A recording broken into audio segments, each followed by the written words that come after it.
En las mañanas de Radio Show, la economía y las finanzas tienen un espacio destacado en sentido económico.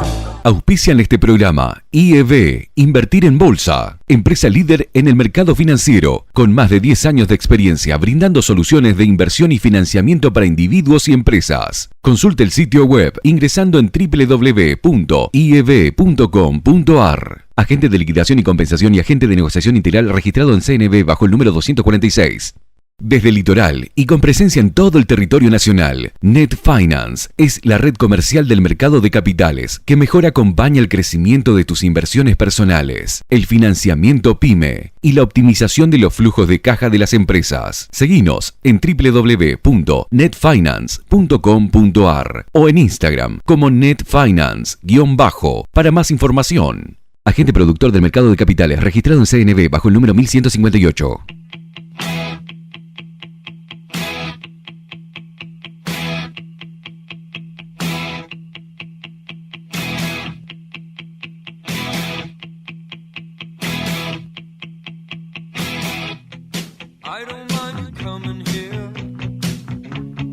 Wasting all my time,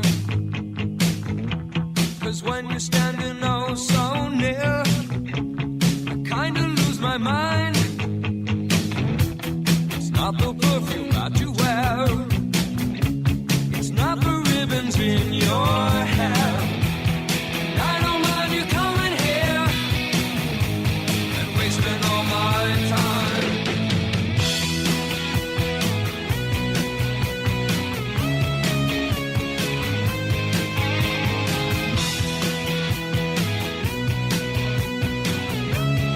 Nueve de la mañana y 11 minutos en la República Argentina y aquí estamos en una, yo le decía a Seba Bordato, le mandamos un saludo porque dijo que nos iba a escuchar, una pseudo edición de Sentido Económico, porque falta él, digamos, para que sea completo, ¿no? Pero bueno, para tratar de apuntalar un poco todo esto es que apelamos a la amabilidad de Fede Broggi, de Federico Broggi, que es el jefe de research de Invertir en Bolsa.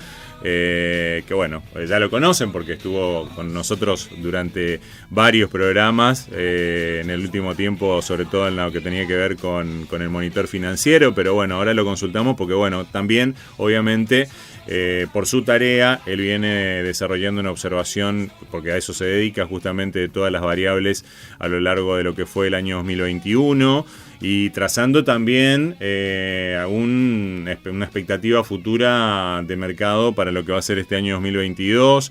Fede, bueno, tiene una maestría en finanzas en la Universidad de San Andrés, es licenciado en Ciencias Económicas de la UBA también, además de estar en este cargo de jefe de research de Invertir en Bolsa. Así que bueno, Fede, te damos la bienvenida nuevamente, feliz año y muchas gracias por prestarnos estos minutos de tu valioso tiempo para charlar un ratito. ¿Cómo andás?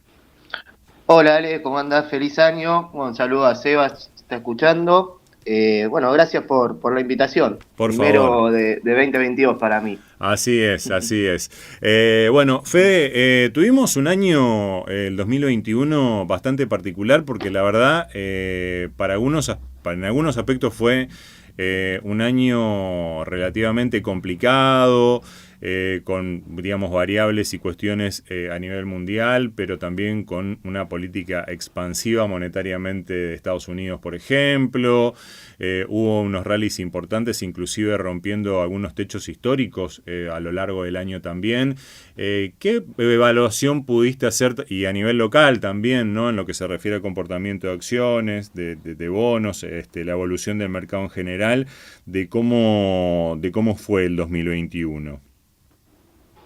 Y el 2021 fue un año raro en materia de inversiones, sobre todo cuando hablamos de lo internacional, ¿no? Uh-huh.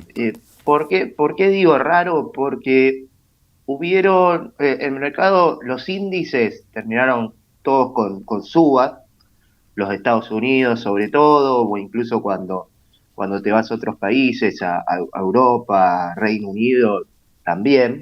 Uh-huh. Sin embargo, hubieron acciones que cayeron un montón. Por ejemplo, para ponerlo con un ejemplo que conocemos todos, el año pasado Mercado Libre cayó un 20%, Ujú. más o menos, un poquito más, te diría. Entonces, en ese sentido, lo que tuviste fue un mercado que si bien en los índices subió, cuando uno se mete dentro del índice hubieron empresas muy ganadoras y empresas muy perdedoras. Y las empresas muy ganadoras arrastraron a las demás, por decirlo de alguna manera, o arrastraron al índice para arriba. Arrastraron al índice para arriba, se dio justo no sé si la casualidad, pero de que estas empresas muy ganadoras, estoy hablando de nombres como Apple, eh, después Google, Microsoft, que son compañías gigantes, Ujú. también ponderan mucho los índices. Claro. Entonces su suba impacta más en el índice que la caída de otras compañías. Entonces tuvimos un año donde vimos al S&P subir casi un 25%, alrededor de un 25%, pero muchos portafolios castigados porque por ahí estaban muy sobreponderados en growth. Ujú. O por ahí las estrellas del 2020 devolvieron muchas ganancias en 2021. Un Claro. fondo del que ayer salió ETF, el ARKK, fue un fondo muy conocido en 2020 porque subió mucho, que invierte en compañías tecnológicas. Bueno, le fue muy mal. Pasó Claro. de ser la gran estrella a ser la oveja Podemos, negra del podemos, mercado. podemos mencionar, por ejemplo, en bajas de 2021 que habían tenido una suba muy pronunciada en 2020 a Netflix, a Zoom, por ejemplo, ¿no? Claro, sí, sí, sí. Netflix, Zoom, son componentes de este índice, la RK Innovation o RKK, que, bueno, muchas compañías de ese estilo, después tenés otras como Twilio y, y varias más, bueno, Mercado Libre incluso está en ese índice. Ujú. O sea Entonces fue que un año raro. eso fue, digamos, lo extraño, ¿no? Porque, como decís vos, hubo Sí, compañías muy perdedoras que tuvieron bajas de inclusive algunas más del 20-25%, sí, pero llegaron al 50 incluso. claro, pero el efecto arrastre que hicieron, como decís vos, por ejemplo, ¿no? En el S&P 500, Tesla, Nvidia, Microsoft, Google y alguna otra más, hicieron de que en definitiva se pueda terminar, digamos, que haya tenido, digamos, unos picos históricos también y que en definitiva arrastren a todas las demás del panel, si se quiere, ¿no? Va a dar un efecto arrastre Exactamente. en el índice puntualmente, ¿no? Ujú. Ahora, Sí, eso fue lo que pasó. claro, también tenía que ver con la plata que había disponible para la inversión, ¿no? Bueno, sí, cuando hay así política fiscal y monetaria expansiva, que es lo que hubo el año pasado, es decir, la Fed imprimiendo, llevando las tasas a casi cero, y un Estado americano gastando, con un déficit fiscal un poco más elevado, eso lógicamente te impulsa al mercado. Generalmente cuando hay más plata en Estados Unidos, acá en Argentina, ¿viste? Cuando hay más pesos, sube el dólar. Sí, tal Eh, cual. allá en Estados Unidos suben las acciones. Es una manera para verlo así llevado bien sencillo de ver cómo ahorran los individuos. Totalmente. Porque El argentino vos le pones un peso y se compra, no sé, lo que puede de dólares. Al Ujú. americano va y se compra S&P.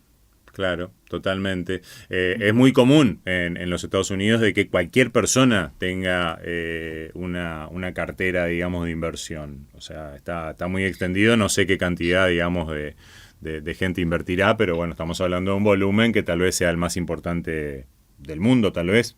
Con temor a equivocarme, lo Sí, digo. sí, la penetración del ciudadano promedio al mercado de capitales en Estados Unidos es altísima. Ujú. Es Eh, altísima, no tanto no solo de sus inversiones tradicionales, sino que también a través de los fondos de pensión, además mismo por cómo es el sistema americano. El sistema americano, el americano tiene un crédito, saca un crédito para la casa sí. y después ahorra en el mercado de acciones. Es como que tiene un pasivo y un activo a la vez. Acá en Argentina, como no hay crédito, por ahí acumula dólares para después llegar a un departamento. Claro, totalmente. Fede, y a nivel nacional, ¿cómo fue la cosa poniendo, digamos, e incorporando un poco también el tema coyuntural de la Argentina, cuestión COVID, cuestión no arreglo con el Fondo Monetario a lo largo del año pasado, ¿no? Todavía quedándonos en 2021, comportamiento de acciones, comportamiento de bonos, rollover de deuda.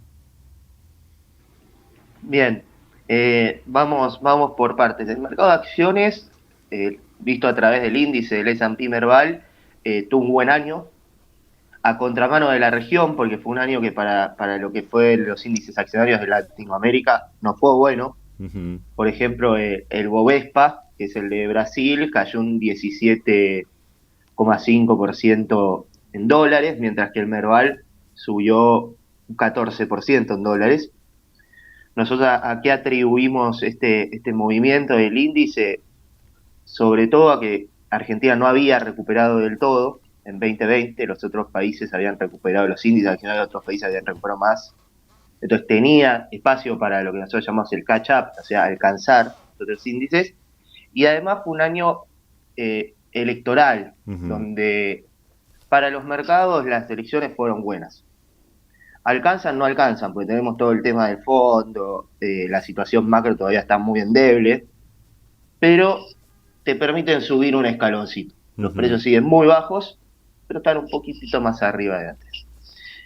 Mismo acá también, de nuevo, cuando mirás compañías ves rendimientos dispares, Sí. pero por ejemplo, a energéticas le fue bastante mejor que a bancos. Después las compañías de consumo, como puede ser Mirgor, que vende, entre otras cosas, celulares, aire acondicionados, televisores, le fue muy bien. Ujú. Eh, Mientras que por ahí otra como Telecom, que tuvo los servicios regulados todo el año, no le fue tan bien. Entonces, de nuevo, acá también tenés un índice y cuando te metes adentro, hay ganadores y perdedores, de acuerdo un poco también a las políticas del gobierno. Totalmente. Eh, Después me preguntabas, el rollover de deuda. El Sí. rollover de deuda fue muy bueno este año. Pasó el objetivo era tener un rollover del 120%, el rollover fue mayor. Sin embargo, la principal fuente de financiamiento del gobierno fue la emisión monetaria. Totalmente. Entonces, ese es el punto por ahí a levantar, decir, bueno, tuviste muy buenas licitaciones, pero el déficit sigue tan alto que igual tenés que emitir un montón e igual la emisión termina siendo más que el financiamiento, bastante más. De hecho, se esperaba tener emisión por 60% del déficit, financiamiento por 40%, se sobrecumplió el nivel o lo esperado de financiamiento, el objetivo Sí. de financiamiento. Sin embargo, la emisión representó el 73% de financiamiento al Tesoro. Claro, y Que estuvo, o a sea, pesar de... Sí. contra un 27% sería de recaudación tributaria. No, perdón. No, acá te estoy hablando de déficit. Ah, perdón, de déficit. Ok. O sea, ya habiendo sacado la recaudación tributaria, ¿cómo Ah, lo claro, financiamos digamos el al déficit? resultado final de la cuenta, ya directamente. Claro. Sí, vos recaudaste, gastaste más de lo que recaudaste, así que bueno, ¿cómo lo pagamos eso? Ujú. ¿Con deuda o con emisión? 73% fue emisión, el resto, 27%, es deuda. A pesar del buen rollover que decías vos, es que cambiar, digamos, el papel que ya se te va venciendo por otro papel nuevo y de una recaudación tributaria que se había dado a conocer antes de que termine el 2021, que también fue mayor de lo esperado, ¿no? Sí, fue mayor de lo esperado y la gran mayoría de los meses creció por arriba de la inflación y creció a un ritmo mayor que los gastos. Ujú. Así Sabés que que venías de un año de pandemia donde la recaudación había caído y los gastos habían subido. Pero sí, fue un muy buen año en ese sentido e igual se tuvo que emitir mucho. vuelvo al tema de las acciones, Fede. Sí. digamos, pareciera que hubiera habido, si se quiere, digamos, un comportamiento un poquito similar, ¿no? Lo que tiene que ver con acciones de empresas de producción, por decirlo de alguna manera, de cosas más duras, más tangibles, o energéticas eventualmente, tuvieron un mejor comportamiento. Vos mencionabas, por ejemplo, Mirgor con un muy buen rendimiento, y vemos que, qué sé yo, no sé, una fábrica de procesadores como Nvidia a nivel internacional también tuvieron un muy buen rendimiento. Hay una especie, digamos, de paralelismo en el mundo en cuanto a qué tipo de acciones le fue bien y a qué tipo de acciones no le fue tan bien. Diría que por ahí la regla fue que a empresas más de crecimiento o tecnológicas que todavía no tienen ganancias no les fue tan bien Ajá. el año pasado. Y sí le fue bien a compañías muy asentadas. A lo que es Nvidia, que es semiconductores, le fue bien porque todavía hay faltante. Ujú. Entonces, ellos que venden lo que falta, se lo sacan de las manos e incluso pueden subir los precios. Y después les fue muy bien, sí les fue muy bien a lo que es financiero y de energía. Cuando hablamos de energía nos referimos a petróleo. Ujú. En la jerga, hablar de energía es hablar de exploración de petróleo y gas. A eso, bueno, por la suba del precio del petróleo. Claro, no Por ahí donde tanto, hay más... no tanto, digamos, a otro tipo de energéticas como a las eléctricas, ponele, que están con una tarifa pisada, por ejemplo, ¿no? Exactamente, exactamente. Eh, y después, donde hay más consenso, quizás es para este año 2022, Bueno, y ahí te dejo donde que los... empieces a explayarte en ese horizonte. También, Dale. bueno, analizando un poco lo internacional, lo nacional, como vos lo quieras ir desarrollando. Bien, vamos de lo internacional a a lo local, ¿no? Como arrancamos. Primero hablamos de lo internacional y después de lo local. En Bien. lo que es internacional, nuestra mirada, bueno, ¿qué vamos a tener? Uno siempre se tiene que preguntar qué va a estar haciendo la Fed, qué va a estar haciendo el Tesoro de Estados Unidos. Entonces tenemos una Fed que con estos niveles de inflación ya dijo voy a estar subiendo la tasa, seguramente, Sí. y reduciendo la emisión monetaria. Esto significa política monetaria contractiva y esto nos permite ver que puede complicar al mercado accionario. Lógicamente la Fed va a tratar de que impacte lo menos posible porque, como decía recién, en el mercado accionario está la riqueza del ciudadano americano. Así es. Y entonces, si cae mucho, vos podés generar una recesión porque, por efecto riqueza se llama, les cayeron los ahorros, entonces el ciudadano dice, bueno, soy más pobre, gasto menos, y eso no es conveniente, entonces va a estar haciendo sintonía fina la Fed, pero va a estar reduciendo los estímulos. De esta manera, es un viento de frente para las acciones y sobre todo para algunas compañías. ¿Para qué compañías? Para las que están eh, apalancadas o las que no generan ganancias, ¿no? ¿Qué es estar apalancadas? De estar con altos niveles de deuda. ¿Por Ujú. qué? Porque, bueno, la deuda se te encarece.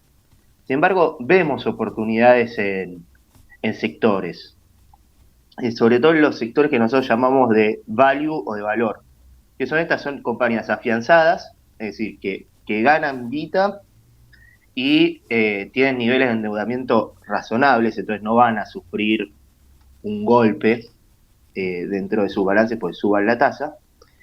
Eh, y esto de manera global, tanto en Estados Unidos como en países de Europa, ¿no? Nos gustan. ¿Y cuáles son ejemplos? Ejemplos son bancos, ejemplos son compañías de energía, ejemplos son, y después compañías así muy conocidas o que están en la vida de los ciudadanos constantemente. Ujú.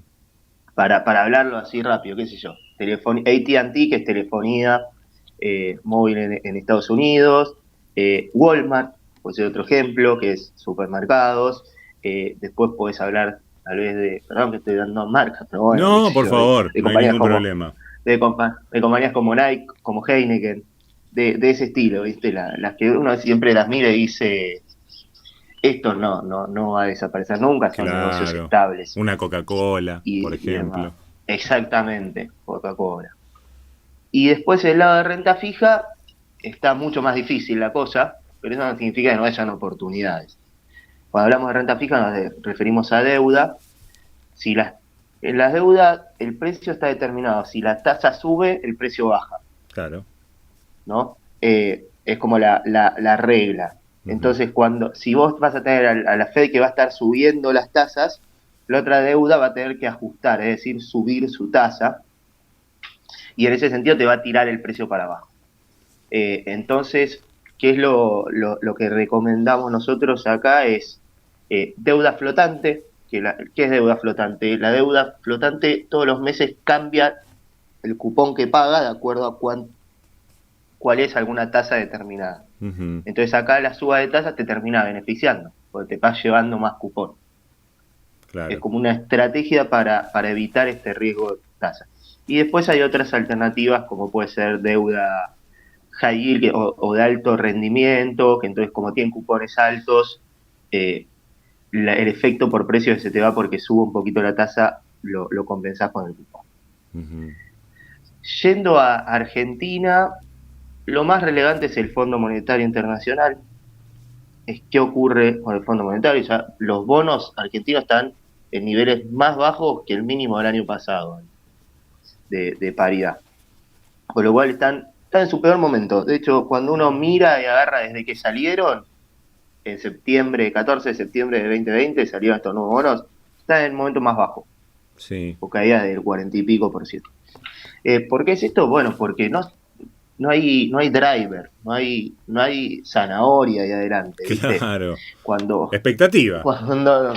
Exactamente, nosotros pensemos el año pasado, ¿cómo fue? El año pasado el conejito era las PASO. Las PASO Totalmente. salieron, entonces el mercado se iba moviendo y de hecho fue subiendo y le fue bien en las PASO, subió un poquito más, después cayó porque empezó a quedar lejos el objetivo de las generales. Sí, duró poco el Empezó a quedar lejos efecto.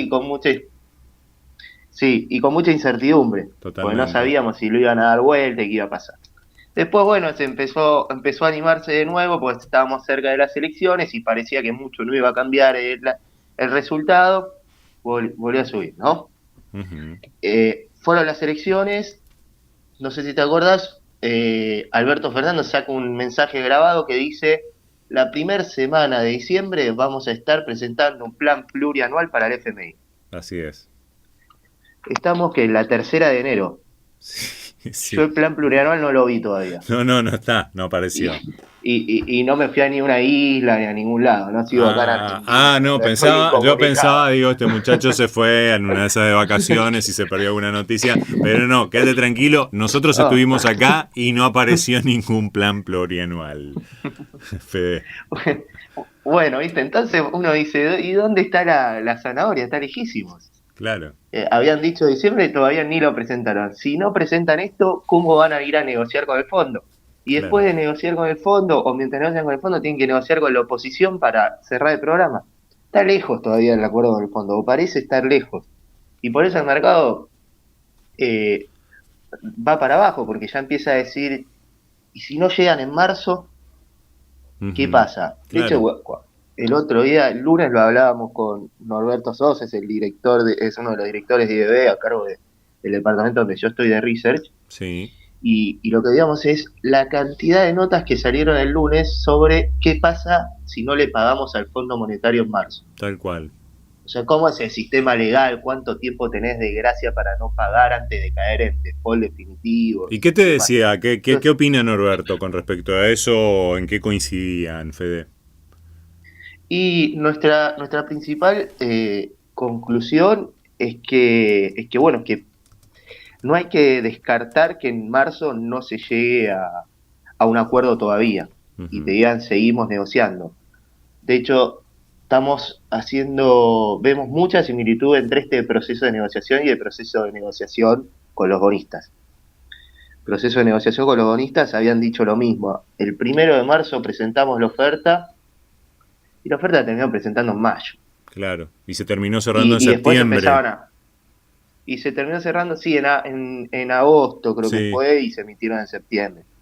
Eh, entonces uno dice, y bueno, y la fecha límite para la deuda era en abril. Entonces arrancaron a presentar después de la fecha límite. Claro. Entonces no hay, es como que este gobierno te demostró que tarda. Sí. O este gobierno o este ministerio, no sé, como quieras decir. Entonces me parece que nuestra idea es que no, si bien creemos que van a acordar con el fondo, todavía mantenemos el escenario base de que en marzo logran cerrar. Nos parece que la probabilidad de que en marzo no cierren y que, pero sí te digan que estamos negociando, ¿eh? No es que no cierran y rompen relación, te dicen Claro, no cierran claro. porque no llegan con los tiempos, eh, aumentó su probabilidad. Ujú. Y lógicamente no sería una buena noticia, si bien no es una noticia catastrófica, en marzo no arreglar, tampoco es una buena noticia, Claro. A porque pesar te de que genera la incertidumbre técnicamente, esa. claro, a pesar de que técnicamente o legalmente no entres en default todavía, como decís vos, o sea, lo que genera, el impacto que genera ese no arreglo para aquella fecha que se mencionó en tantas oportunidades, bueno, tira para abajo, tira para atrás en definitiva, ¿no? Claro, además te sumo una cosa, vos hablabas de este espacio legal antes de caer en default con el fondo o como que se da a entender que quedan cortadas las relaciones, Ujú. ese espacio de 6 meses. Entonces, ubiquémonos en marzo, Sí, donde te dicen que era tu fecha límite porque venía un pago de deuda fuerte, entonces el mercado dice, esa es la fecha límite porque si no paga, sí, porque si no, porque tiene que pagar y no tiene los dólares, ¿no? ujú, sí, Llegamos ahí, el gobierno te dice, no, mira, el fondo no tiene problema en que no le paguemos porque seguimos negociando. ok. Y vos decís, bueno, ¿y cuándo lo van a cerrar? Porque tienen de acá 6 meses. ¿Lo cierran el mes que viene o van a seguir con el yendo y viniendo durante 6 meses? Porque seguir y Claro, venir es costoso para la economía. totalmente. Es una economía que acumula desequilibrios mientras no está el acuerdo con el fondo. Entonces, la demora genera un costo en materia de actividad, de atraso del tipo de cambio, de déficit fiscal y demás. Claro, pero eso es por ahí digo lo que uno piensa, ¿no? Decís, bueno, estoy ganando tiempo porque estoy haciendo otras cosas mientras tanto, adecuando, si se quiere, alguna de las variables a lo que me está pidiendo el Fondo Monetario, a lo mejor no en el nivel que me lo pide, pero voy acomodando tasa, voy acomodando brecha cambiaria, pero eso, si bien está ocurriendo a un ritmo mucho más leve que el que eventualmente podría llegar a ser convincente eventualmente para una negociación, ¿no? Y vos hablaste de las tasas, que es verdad que las acomodaron, nuestra manera de verlo, y también por ahí están acomodando un poco el ritmo de evaluación del oficial, Ujú, pero por el momento son señales, claro. no cambian no cambian mucho Claro, la zanahoria sigue sin sustancialmente estar. La zanahoria que vos decís sigue claro, sin estar. O sea, son pequeños y retoques, en definitiva. claro, y tampoco hay una solución en materia de plan económico ni nada de eso. Es como tocar variables como para decir, bueno, nos acercamos a lo que nos podría pedir el fondo, Ujú. pero seguís muy lejos. O sea, y además sería más tiempo sin un plan económico. Claro, o sea, no, es una cuestión de ganar tiempo, por lo pronto, sin ver un Eh, resultado o alguna medida concreta que tenga que ver con lo estructural, ¿no? claro, exactamente. Y ese es el problema de la demora con el FMI, Sí, que son meses, días, como quieras, que vas perdiendo o los que vas acumulando desequilibrio, me gusta decir eso. totalmente. No, yo conté los 6 meses de marzo en adelante. Te juro que ya te deprime pensar en octubre, aún sabiendo de que el gobierno, teniendo en cuenta también de que se le viene otro momento electoral dentro de poquito tiempo, no se va a arriesgar a que esto no se solucione a esas alturas, me quiero imaginar, ¿no? Porque en definitiva acá también mucho tiene que ver con lo que políticamente le conviene al gobierno, ¿no? En definitiva. Sin duda que la política manda y generalmente en Argentina mandó sobre la economía. Totalmente. Totalmente. Fede, Sí. bueno, o sea, esto es fundamental. Es como decir, bueno, en verano tiene que hacer calor, entonces esto se tiene que solucionar. Hay coincidencia, yo estuve leyendo muchas opiniones y escuchando también a distintos economistas, representantes de distintas consultoras, de que no hay lugar para un no arreglo. El problema es este que vos decías del tiempo que se está demorando para poder arreglar con el Fondo Monetario. Pero a su vez, también a nivel local, tenemos otros temas. El tema de que si se instrumentan algunas de las medidas que propone el Fondo Monetario, también va a haber una retracción de la economía. Tenemos por delante también una situación climática como la de la sequía que va a hacer bajar los niveles de la cosecha y por ende la liquidación de dólares procedentes de las exportaciones. ¿Cómo están viendo esa situación? Bien, Ale, respecto bueno, lo que decías de por ahí los pedidos del fondo y cómo pueden afectar a la economía, yo creo que lo habíamos hablado en el sentido de que el que tiene que hacer el ajuste, según el fondo, es el sector público. Uh-huh. Pero si el sector privado tira por cambio de expectativas o lo que sea, por ahí la actividad no se resiente o no se resiente tanto. Uh-huh. El problema es que es muy difícil que, que mientras hace un ajuste del sector público, sobre todo este gobierno, siente las bases para que el sector privado crezca. Uh-huh. Falta de credibilidad en el gobierno, tendrían que tomar algunas políticas pro sector privado que no suelen tomarse acá en Argentina. Entonces es muy probable que termine donde vos decís, en cierto nivel de ajuste. Uh-huh. Pero bueno, tampoco hay que decir, che, el fondo vino a ajustar, ¿no? Bueno, vos tampoco le tirás una soga al privado para que cuando vos ajustás tire el otro. Claro. ¿Sí? Y respecto a lo que es la sequía, ese es el punto, junto con el FMI es el hit del verano, porque están viendo Sí. todos los analistas. La semana pasada hicimos una presentación, el jueves pasado, perdón, para distintos productores y yo me sentía Matías Bertolotti, el del clima.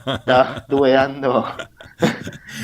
Tuviste que empezar a estudiar meteorología, minutos, Fede. Tremendo. No. sí, los primeros 10 minutos fueron de cómo está la situación hídrica, cuánto va a llover, si eso alcanza, no alcanza, cuánto tiene que llover, no.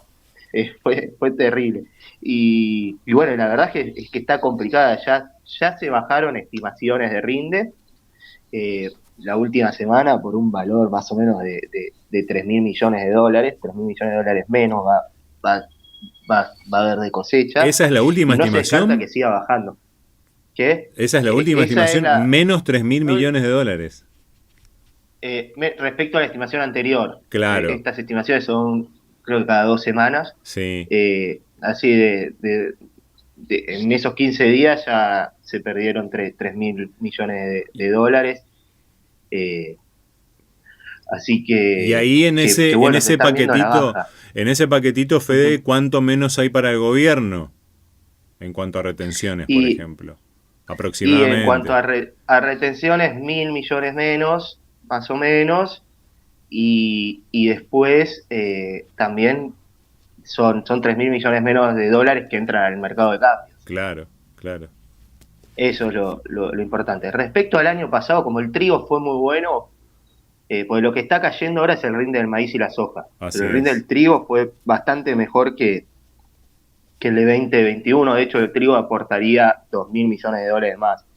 Pero respecto al año pasado, que te acordás que veníamos diciendo, año récord, pero no acumulamos reservas. Claro. Bueno, respecto al año pasado, este año se estima que van a haber 5.000 millones de dólares menos Uh-huh. del lado de la cosecha de trigo, maíz y soja.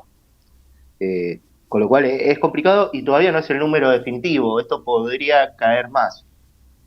Nosotros tenemos en la cabeza el número mágico es que caigan 100 milímetros cúbicos, ¿no? No mililitros. Claro, sí. Por de ahora, lluvia. sí, en diciembre cayeron 50 y en enero, hasta ayer, habían caído 45 con él. Sí. Tiene que caer 100 por mes. No, Entonces, estamos lejísimos. es como que estamos complicados, está bien. Yo por lo menos estoy mirando por la ventana y está nublado, estoy mirando el piso de mi balcón, está mojado, pero no alcanza todavía. Claro, claro. ¿Y esto cómo puede afectar al mercado en general también, argentino, al local?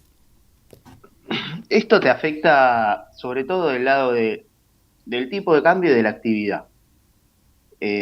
Porque bueno, nosotros, Argentina es un país que para desarrollar o para producir un montón de productos, o sea, en su matriz productiva tiene un montón de bienes intermedios o insumos que son importados.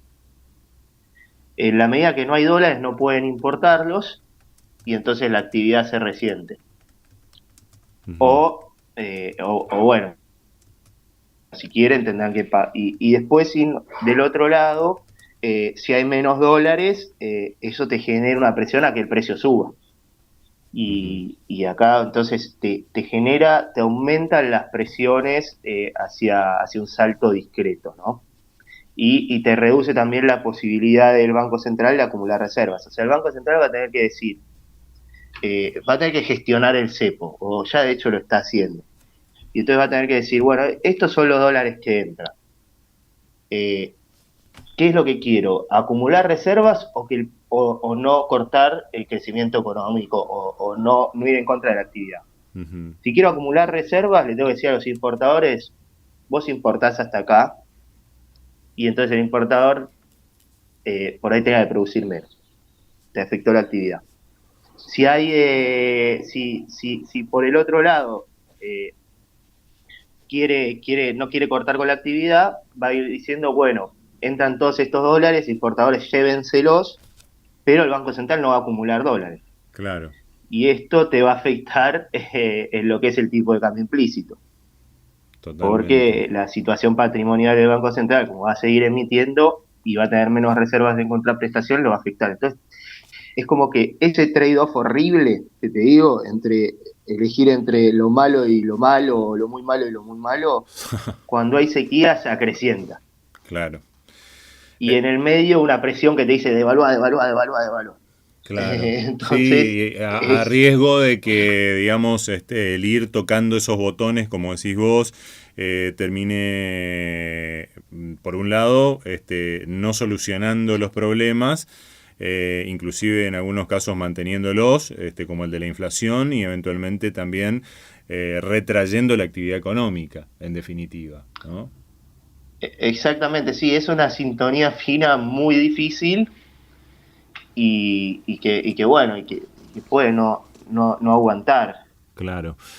Bueno, Fede, mirá, te estamos agradeciendo muchísimo por este tiempo que nos estás dando. Lo último que te pregunto es, ¿qué son, cómo vino la mano con esta posibilidad que tengo entendido desde el mercado se venía pidiendo desde hace mucho, que es la de poder invertir en índices como el del S&P 500, por ejemplo, a través de las ETF?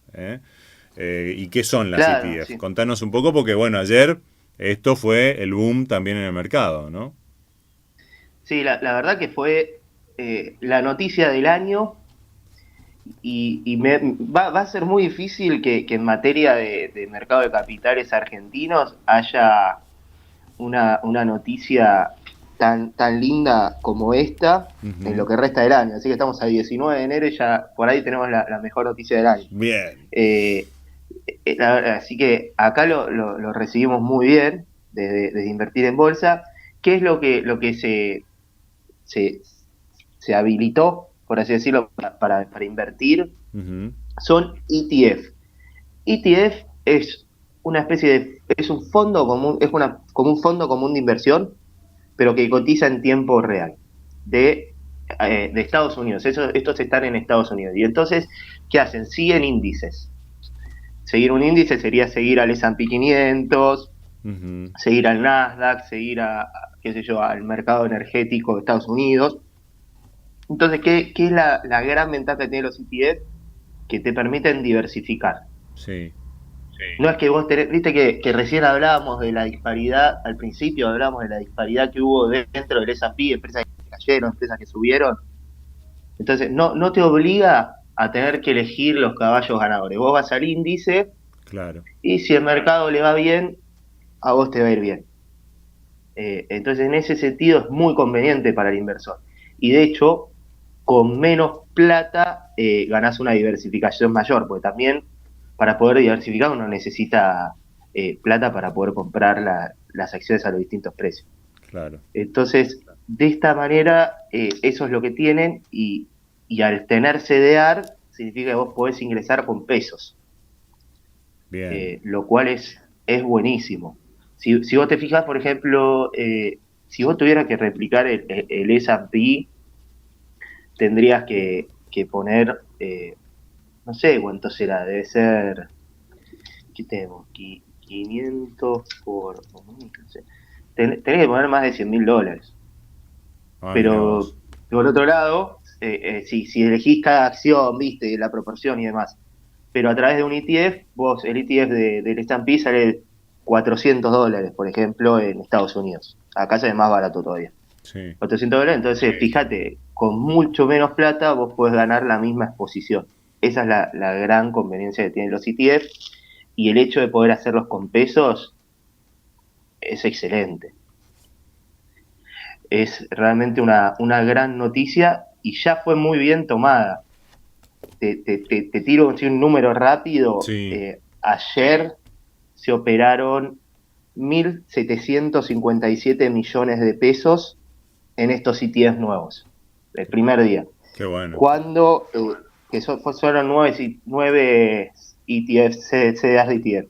Si vos agarrás y te fijás cuánto operaron toda la renta variable, o sea, CDRs más acciones locales, fueron 5.000. Así que 1.757 dio 5.000. El 35% de todo el mercado de renta variable fueron estos 9 instrumentos. Fueron muy bien recibidos. Y bueno, te permite y tenés, es una herramienta, me imagino, para ustedes espectacular, como decís vos, para poder diversificar la cartera, en definitiva, ¿no?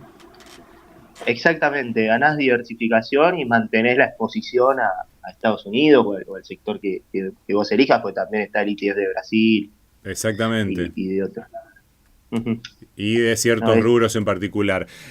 Por último, ahora claro. sí, y no te miento más, Fede, digamos, ¿cuáles son las cosas, así como de alguna manera replicando esas conversaciones también que tenían con Seba, cuáles son los papeles para ir viendo? ¿Qué es lo que te está gustando? Más allá de que seguramente los ETF te estarán gustando, ¿no? Como la mayoría de los traders y de la gente que trabaja en el mercado de capitales. Bueno, iba a arrancar de hecho por los ETF. Dentro de estos 9 CDRs de ETF, los que más nos gustan son el XLE y XLF. XLE es de energía, XLF es de financials, o sea, bancos. Esos son los que nos gustan, son dos sectores que entendemos que este año les va a ir bien. Y después el clásico, el caballito de batalla, es el SPY. SPY, que es el mercado accionario estadounidense. Después, yendo a lo local, mantener más o menos lo del año pasado, viste estas recomendaciones de energéticas, buscar consumo, hablamos el año pasado mucho de Siderar, de Mirgor, y sumamos a Telecom este año. Entendemos que van a ir removiéndose algunas de estas regulaciones que tienen su contra, y eso las podría ayudar, e incluso ya entendemos que están muy castigadas. Sí. Así que eso sería para acciones en el mercado local. En lo que es renta fija, seguimos con SER. La emisión de diciembre va a seguir tirando, pero tramo corto. Vencimiento 2022 para 2022. Si vencen más adelante ya no nos gusta tanto. Todavía no estamos llevando dólar link, pero no descartamos por ahí en 2 semanas hacerlo. Y en cuanto a bonos soberanos, están precios tentadores. Por ahí un Claro. 5% de la cartera me animo a llevar, pero de trading. A ver, los tenés en niveles de trade, 29 de la L30, bueno, en 33 lo largás. Claro, Así, sin esperar para mucho un trade tampoco. corto. Claro, sí, un trade corto que, digamos, de acuerdo a la curva proyectada de ustedes puede darse en cuánto tiempo aproximado, Fede. Y de acá a marzo, Ujú. si sale, si empiezan a verse mejores cosas con el fondo. Pero bueno, esto sería con una posición chica de la cartera. Claro, Lógicamente, 5%. 5%. pues sí, tal cual. Con, En ese sentido. con esa cautela, en definitiva, pero digamos, con alguna presencia de esos papeles frente a la posibilidad de poder tener entonces un ajuste de precio y ponerse en vendedor rapidito, en definitiva, ¿no? Y sí, ir mirando un poquito también qué pasa con el fondo y demás, pero son precios de entrada esto ya, me parece. Totalmente. Ya el riesgo retorno es muy favorable para los bonos. Bueno, Fede, la verdad, agradecidísimos por tu tiempo, muy interesante la charla, como siempre, y bueno, me contabas, voy a cometer la infidencia de decir que te vas a tomar, ni siquiera, no sé si se puede decir vacaciones, apenas unos días de descanso, que ojalá que te rindan.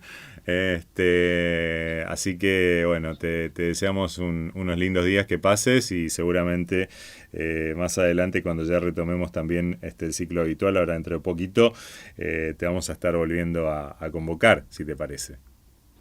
Dale, sí, yo encantado, vale. Bueno, te mandamos un abrazo grande, un saludo de parte de toda la gente de aquí de la provincia de Misiones que nos escucha a través del streaming, también a través, porque esto lo vamos a subir a Spotify también, así que ya te vamos a mandar el link de estas expectativas entonces, tanto del 2022 como un pequeño balance del 2021 a cargo de Fede Broggi, Head de Research de Invertir en Bolsa, y bueno, y saludos a toda la gente, a los amigos de Invertir en Bolsa por ahí, y bueno, a meterle con todo en este 2022. Que parece que nos presenta grandes desafíos. Dale, bueno, muchas gracias, Ale. Un abrazo grande. Un abrazo grande. Chau. Hasta luego, buen día.